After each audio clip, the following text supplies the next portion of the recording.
Okay, hello and welcome to Nick's Vintage Book Chat. It's where I'm going to be talking about books that I've just read, and I'll just give you a brief outline of the book, the synopsis and characters, and my feelings and my opinions on it. And the first book that I'm going to do this week is Why Did She Die by Joan Coggin. Now, I will say straight away that I do prefer older books. So don't expect too many modern reviews in this, although I will throw a few in. I do like some modern authors, but most of them are older books that I prefer. My particular passion is detective fiction whodunits, mostly from the golden age of crime writing, which spans probably from 1920s up to early 1960s. You'll know authors like Agatha Christie, the more famous, Dorothy L. Sayers, Neo Marsh, but there's lots and lots of different authors who were writing crime at this time. Really good authors, wrote some really good books. Just fell into obscurity, really. The books went out of print, but a lot have been reissued in the last 20 to 30 years, particularly by the British Library crime classics, and I can highly recommend them.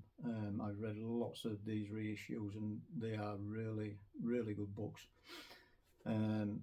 So back to this one. It's called Why Did She Die by Joan Coggin. Joan Coggin died in 1980. She only wrote 4 detective novels. I've read 2 of them.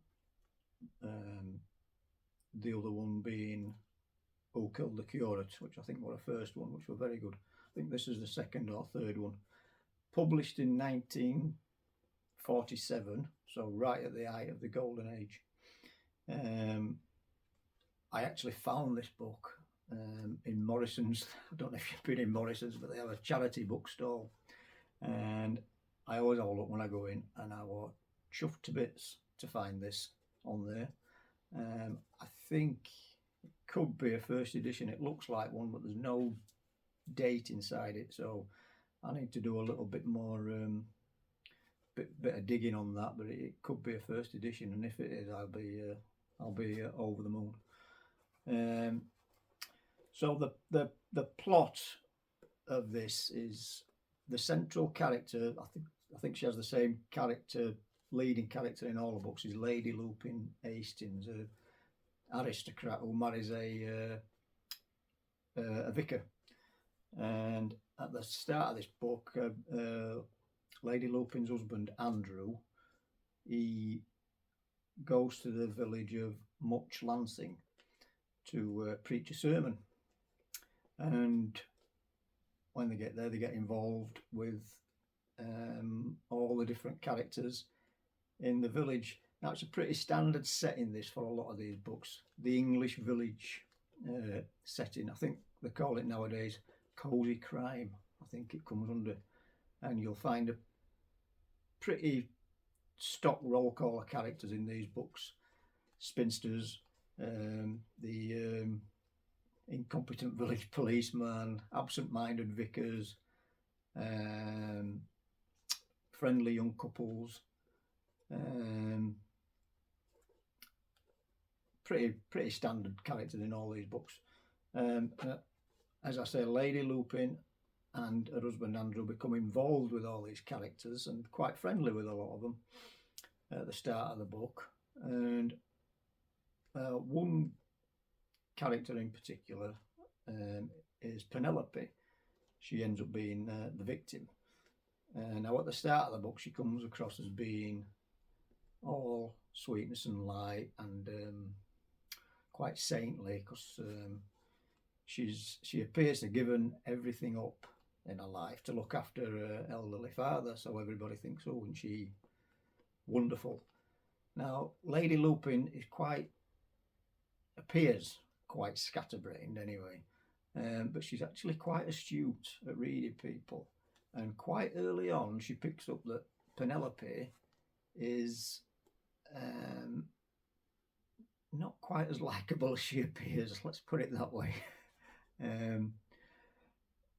Later on in the book, quite later on actually, the pace is quite slow. I'll come back to that in a minute, but later on in the book, Penelope's found shot through the head in her garden, and that's when the action really kicks off, and they have to try and find out what happened to her, and Lady Lupin gets involved centrally in this mystery, and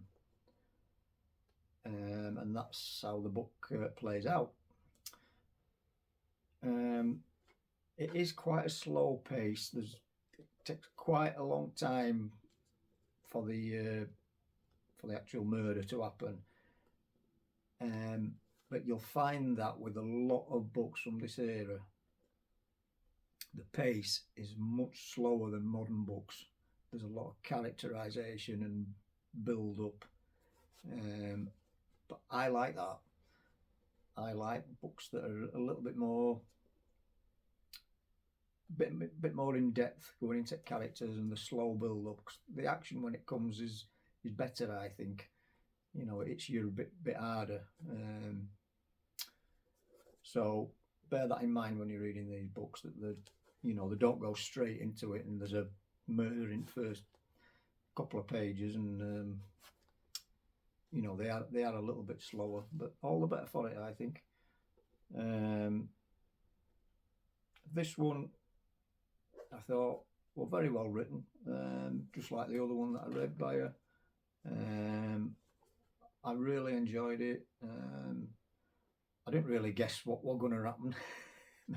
Then I never do. I've read hundreds of these whodunits and I can never guess who did it. But I really enjoyed it. If you enjoy Agatha Christie, you've probably seen a lot of hers on TV adaptation, so you know what I'm talking about. If you enjoy whodunits, cozy crime, you'll really enjoy this book, I think. Her books are quite easy to get hold of. There's a lot of reissues now. You can order them on internet, Amazon, books. There's plenty of copies that you can order, so they're not hard to find. Don't try and find one in a bookshop. No chance, I wouldn't have thought, unless you drop on one in Morrison's like I did. But as I say, if you do like detective fiction, especially the Golden Age, this is the book for you. And that's about it for the first episode, really. If you've got any recommendations or any feedback, I'd be quite happy to hear it. And if you've got any recommendations for books for me to read, I'll certainly take it on board. I'm not saying I will read them, but I'm happy to get any feedback and recommendations. And that's about it. Thanks for looking in. Toodaloo.